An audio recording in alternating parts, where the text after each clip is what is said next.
and their dead bodies will lie in the street of the great city, which spiritually is called Sodom and Egypt, where also our Lord was crucified. And those from the peoples, tribes, tongues, and nations will see their dead bodies 3.5 days, and not allow their dead bodies to be put into graves. 2 witnesses, killed by the beast that ascends out of the bottomless pit.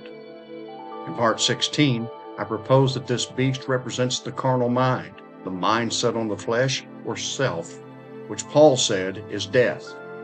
It would actually be more accurate to say that the beast represents the carnal nature out of which the carnal mind operates. Nature refers to spirit, while mind to the manifestation of spirit. Strong's defines beast as a small but dangerous animal. The dangerous aspects of this nature are symbolized by the leopard, bear, and lion-like features of the beast, while its mind is represented by the 7 heads. Paul is clear. The carnal mind is death, but the spiritual mind is life.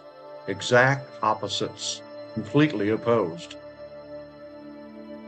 The 2 witnesses define the Word and Spirit of God manifesting the spiritual mind. This was the Word and Spirit of the early New Testament church. When the Word becomes another gospel and the Spirit behind it is another spirit, the Word and Spirit is killed just as effectively as if a physical life is taken. Dead bodies, bodies or collectives without spirit. But there is spirit. It's just not the spirit of life from God. Otherwise, there would be no need for the spirit to enter back into the 2 witnesses after their death. Our phrase dead bodies is defined by Strong's as a ruin, a lifeless body or corpse or carrion.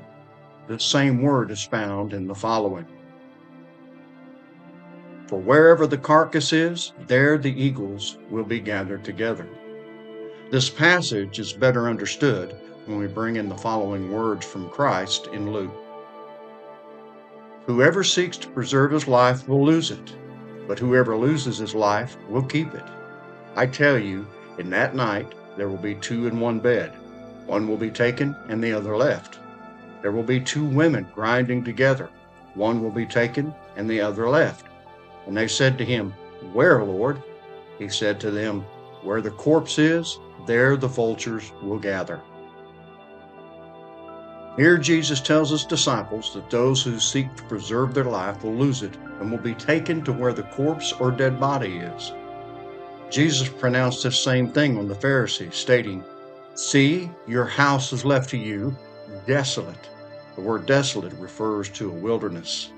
In Matthew 24:51, Jesus expresses this as, put with the hypocrites.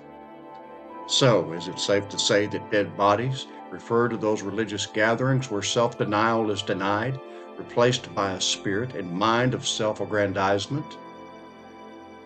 Even more interesting is what we find when we back up to Luke 17:26 and read from there. Just as it was in the days of Noah, so will it be in the days of the Son of Man. They were eating and drinking and marrying and being given in marriage until the day when Noah entered the ark and the flood came and destroyed them all. Likewise, just as it was in the days of Lot, they were eating and drinking, buying and selling, planting and building. But on the day when Lot went out from Sodom, fire and sulfur rained from heaven and destroyed them all. So will it be on the day when the Son of Man is revealed. That day, let the one who is on the housetop with his goods in the house not come down to take them away. And likewise, let the one who is in the field not turn back. Remember Lot's wife. Where do the dead bodies lie? In the street of the great city, spiritually called Sodom and Egypt, where also our Lord was crucified. Sodom, days of Lot. So will it be in the days of the Son of Man. What happened to Lot's wife? She looked back and became a pillar of salt. How did Jesus say it? You are the salt of the earth. But if salt has lost its taste, how shall its saltiness be restored? It is no longer good for anything except to be thrown out and trampled under people's feet. What do we read in Revelation 11:2? Do not measure the court outside the temple, for it is given over to the nations, and they will trample the holy city 42 months. Might trample the holy city coincide with salt losing its taste? Friend, the days of the Son of Man does not speak of an event, but a period of time where we are challenged by the principle of self-denial. Am I wrong in saying that the fire and sulfur in Luke 17 points to the lake of fire in Revelation, the message of the cross presenting this challenge? Might the destruction of Sodom reflect the all-consuming fire of God that burns in our lives until every vestige of the ego or self is eradicated? We then arrive at more confusing passages. Then those from the peoples, tribes, tongues, and nations will see their dead bodies 3.5 days, and not allow their dead bodies to be put into graves. And here's my theory. The word graves means a memorial or burial place, taken from the root meaning to bear in mind or recollect. So, if a dead body is not placed in a grave, then we are, in essence, refusing to keep this dead person or persons in mind, right? In other words, there is no recollection of the original gospel or a desire for such. It has been replaced by wishful thinking and fables, by our religious traditions and doctrines of men, and our staunch attitudes that we have the truth. And those who dwell on the earth will rejoice over them and make merry and exchange presents, because these two prophets have been a torment to those who dwell on the earth.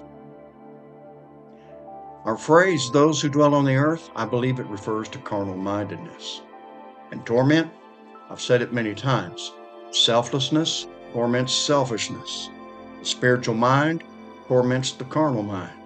Light torments darkness. And two prophets, this may well be the reason some folks think it's Moses and Elijah, but I am inclined to believe that it's speaking of the prophetic nature of the Word and Spirit contained in the law and the prophets. What did Jesus say? Man shall not live by bread alone, but by every word that proceeds from the mouth of God. Truth is, every word God speaks is prophetic in its own right. And so the carnal-minded rejoice when the Word and Spirit of God are replaced by another Spirit, the gospel, and Jesus, one promoting and exalting the self instead of denying it. How long do they rejoice? 3.5 days. Here's another theory. These are not literal days, but speak of the spiritual fulfillment of the Feast of Tabernacles, which is in 3 segments: the Day of Trumpets, the Day of Atonement, and the Day or Feast of Tabernacles proper. Are we passing through this now? 3 days, and the half. This typifies the half, or dividing of time, the separation that comes as a result of harvest. Might this harvest and separation continue until such time as the truth and the spirit of it are restored? I find it interesting that everything regarding the 2 witnesses falls within the parameters of the 6th trumpet. This trumpet is also called the second woe. It begins to sound in Revelation 9:13 and continues through Revelation 11:14. If my understanding is correct, the 6th trumpet begins with the presentation of the lake of fire. I'm jumping ahead a little, but this would correspond to the 3 sections in the second of our 3 segments in Revelation 14. It is the hour of his judgment, corresponding to the hour of trial mentioned in the prophecy to the 6th church in Revelation 3:10. Much to ponder, so I will close at this point. Be sure to join me next time, though, and may God bless you in your walk with Christ.